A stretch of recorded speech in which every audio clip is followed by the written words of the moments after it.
हाथरस कांड को लेकर बसपा सुप्रीमो मायावती ने सरकार पर उठाए कई बड़े सवाल। सरकार को लिया अड़े हाथ। हाथरस कांड में 121 लोगों की मौत के बाद जांच कर रही एसआईटी रिपोर्ट के बाद लगातार सवाल खड़े हो गए हैं।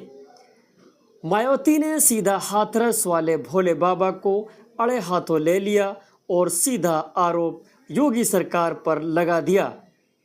दरअसल 2 जुलाई को हाथरस के सिकंदराराव में भोले बाबा के सत्संग के दौरान मची भगदड़ में 121 लोगों की मौत हो गई थी, जिसके बाद जांच कर रही एसआईटी की टीम ने 900 पेज की रिपोर्ट उत्तर प्रदेश सरकार को सौंप दी है।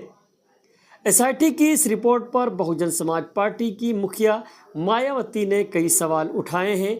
मायावती ने सोशल मीडिया प्लेटफॉर्म एक्स पर पोस्ट करते हुए कहती हैं कि एसआईटी की रिपोर्ट घटना की गंभीरता के हिसाब से नहीं है, बल्कि राजनीति से प्रेरित। ज़्यादा मायावती ने बड़ा सवाल उठाते हुए कहा कि मुख्य आयोजक सूरजपाल उर्फ भोले बाबा की भूमिका के बारे में खामोशी बड़ी चिंता का कारण है और सरकार भोले बाबा उर्फ सूरजपाल पर कड़ी कार्रवाई के बजाय उसे क्लीन चिट देने की कोशिश कर रही है। यानी मायावती ने सीधा सीधा योगी सरकार पर सवाल उठा ही दिए कि योगी सरकार भोले बाबा को बचाने की कोशिश कर रही है। अब जरा विस्तार से पोस्ट देखिए कि मायावती ने एक्स पर क्या लिखा है। मायावती ने पोस्ट में लिखा कि यूपी के जिला हाथरस में सत्संग भगदड़ कांड में यूपी हुई 121 निर्दोष महिलाओं व बच्चों आदि की दर्दनाक मौत सरकारी लापरवाही का जीता जागता प्रमाण, किंतु एसआईटी द्वारा सरकार को पेश रिपोर्ट घटना की गंभीरता के हिसाब से नहीं होकर राजनीति से प्रेरित ज़्यादा लगती है। ये अति दुखद है। इस अति जानलेवा घटना के मुख्य आयोजक भोले बाबा की भूमिका के संबंध में एसआईटी खामोशी भी लोगों में चिंता का कारण है। साथ ही उसके विरुद्ध कड़ी कार्रवाई के बजाय उसे क्लीन चिट देने का प्रयास खासा चर्चा विषय है।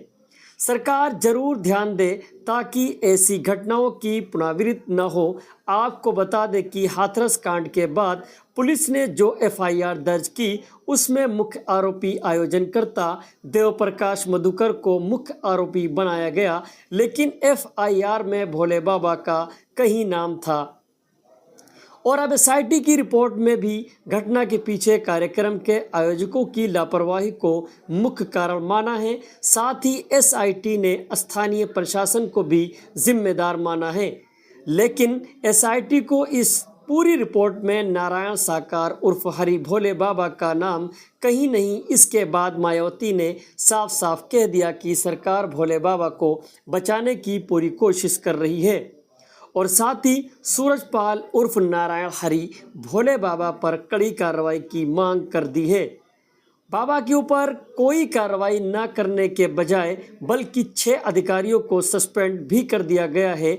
आपको बता दें कि नारायण साकार सूरजपाल उर्फ भोले बाबा कोरोना काल के समय में भी आपराधिक चर्चाओं में रहा।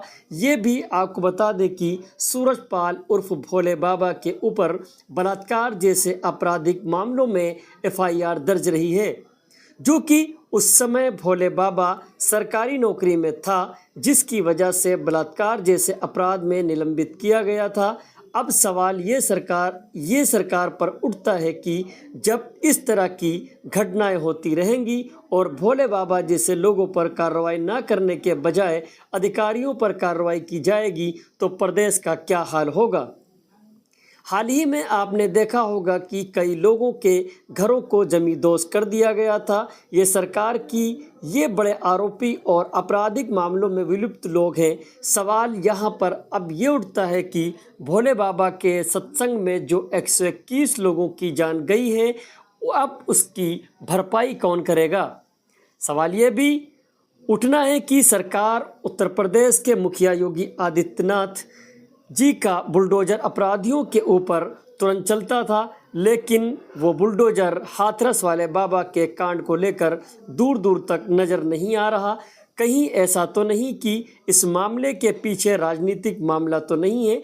जनता उत्तर प्रदेश के इंसाफ वाले मुख्यमंत्री को अब देखना चाहती है कि उनका बुलडोजर 121 जानों का हत्यारा भोले बाबा उसके घर पर कब चलेगा। बुलडोजर बाबा का एफआईआर में नाम न होना ये सरकार पर प्रश्न चिन्ह लगता दिखाई दे रहा है।